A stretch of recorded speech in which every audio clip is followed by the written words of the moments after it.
Did you guys see Cat Williams in Phoenix? No. We Did love you that see dude. that? The Jogan experience kicks off with an engaging discussion. The energy is high, and you can tell something hilarious is coming. Oh No. my God! Not only did he lit up that dude, he had the whole crowd chanting "America." Yeah, dude. He's like, What is "Motherfucker, it? this ain't Mexico. This is Phoenix." The guys start talking about Cat Williams shutting down a heckler in Phoenix. He had the crowd chanting, making it clear that this was his stage. His wit, control over the audience, and the way he handled the situation were nothing short of legendary. It was incredible. What The heckler? You had a heckler? Oh, Yeah. he had a heckler in Phoenix, and Some about Mexicans and Cat just Bro, the fucking last- lights him I on saw fire. Cat Williams at the Comedy Store one time. He was so fucking good. Joe and the team dive deeper into the incident, appreciating Cat's ability to turn an awkward situation into a moment of comedic gold. This just proves why he's been a dominant figure in stand-up for decades.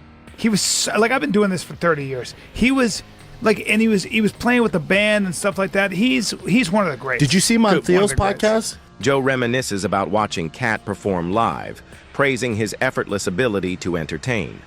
With 30 years of experience, Cat not only delivers jokes, but blends music, storytelling, and raw comedy seamlessly. No. Because he kind of does a character, and he's doing his thing. But Theo's so fucking funny. He breaks like 3 times. He just can't. He just can't. Oh, really? Because Theo's talking about black ducks.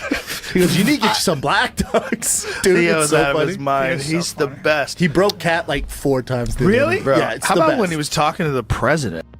The conversation shifts to Theo Von's podcast, where Cat Williams appeared and completely broke Theo multiple times with his humor. From black ducks to Theo's unique way of absorbing Cat's comedic energy, this was a meeting of 2 comedic geniuses. He was saying, "Man, that cocaine will turn you into a damn owl." Have you seen on the porch turning a damn out? I saw that. And Trump saw.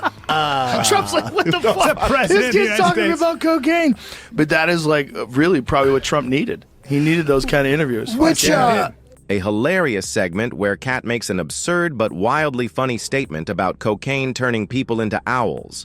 The room erupts in laughter, and even Trump wouldn't know how to respond to this level of comedy.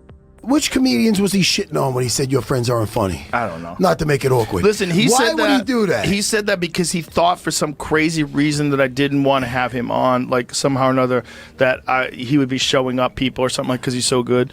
Maybe he thought that because he's isolated. That's not. He doesn't know me that well. The first time I met him was in the studio. Yeah. A moment of reflection as Joe clears up a past misunderstanding with Cat Williams, explaining that there was never any bad blood. This part of the conversation brings an honest and real perspective to how misunderstandings happen in the industry. Yeah. I love Cat Williams. I've always been a fan. I've always talked about Pimp Chronicles. It's That's the fucking one. fantastic. It's so good. He's so wild. And I've actually taken advice from him. There's 2 pieces of advice that I took from an interview that he did once that I use to this day. Joe expresses his admiration for Cat's iconic special, Pimp Chronicles. He acknowledges its impact on comedy and how Cat's unique style has influenced comedians everywhere. 1, he said, I never eat before a show. He said, don't eat. He goes, I want to be hungry. Better off being hungry. My brain works better. And then 2, he said, I have a music playlist that I make that just gets me in the mood to do a show. And so I'm like, that's a good idea. And from then on, I started carrying around like a Bluetooth machine, like a Bluetooth boombox, Yeah. and bringing, Play before and the then show. the Green Room playlist that we have on Spotify. That's all the songs. But it's no like different what 35 athletes do. hours. It's smart. Joe shares 2 major takeaways from an interview Cat did.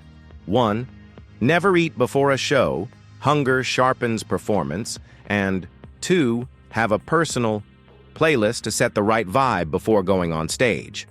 Joe took this advice seriously and even implemented a pre-show playlist system in the green room. You Yeah. guys should do it. That's what athletes do. It was a before smart games. thing. I You was have a thinking, I was like, playlist. why don't I do that? Like, that makes sense. Like, you want to turn it into a little bit of a party. Yes. You get that music going, it feels good, like we do with the green room at the mothership. Yeah.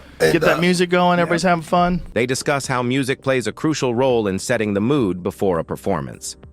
Just like athletes use it to get hyped, comedians can use it to get in the zone and elevate their stage presence. Joe and his team emphasize the importance of creating the right environment for peak performance. This podcast episode was a perfect mix of humor, admiration, and wisdom from some of the best minds in comedy. Cat Williams once again proves why He's a legend, and Joe's personal takeaways make it even more insightful for comedians and fans alike.